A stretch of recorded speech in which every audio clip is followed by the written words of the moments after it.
काय रे सायल्या, काय एवढं टेन्शन मध्ये आहेस? असं की तुला पूर्ण गावाचंच टेन्शन आहे. अरे अंड्या, मायापासून लांब राहा.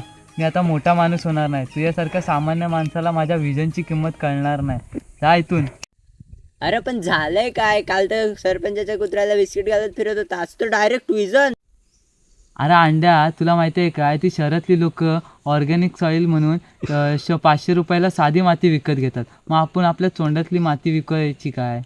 अरे सायल्या, आपण आपल्या चोंड्यातील माती विकत काढायला काढली तर आपल्याला लोक हाणतील नाही, आणि ती माती जर आपण विकायला घेतली तर घेणार तरी कोण, तू की तुझा बा? तू गप बस. मी सगळा विचार केलाय आणि आपण या मातीचं नाव ठेवायचा माती एक खास, एकदम रॉयल वाटली पाहिजे. आणि विकणार कुठं? त्या बाजारात. तिथं तुला तर त्या माती सकटच बाहेर फेकून टाकते. अरे मूर्खा, ऑनलाईन विकायची, इंस्टाग्रामवरती फोटो टाकायचा आणि पाठी गाणं लावायचा, हे देश हे वीर जवानों का, आणि खाली टीप म्हणून लिहायचं, गावठी माती फक्त 499 रुपये. सायल्या, मला असं वाटतंय ना की तुझ्या डोक्यावरचे एकूण एक केस गेलेत. कारण की लोक कशाला माती घेतील? चुलीत टाकायला की कुंडीत लावायला? त्या शहरातल्या लोकांना तोंडाला लावायला माती लागते, ते त्यांना मड थेरपी विरेपी म्हणतात ना, ते करायला. मग आपल्या गावातली काली कसदार माती दिली की एका रात्रीत गोरे होतील बघ. अरे पण परवा त्या मातीत कुत्री लोळत होती, त्याचं काय? अरे येड्या, त्यालाच तर नॅचरल मिनरल्स म्हणतात.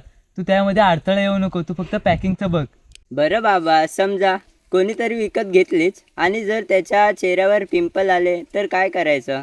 अरे मग म्हणायचं ते मातीचा दोष नाही, तुमचा चेहऱ्याचा नशीब खराब आहे.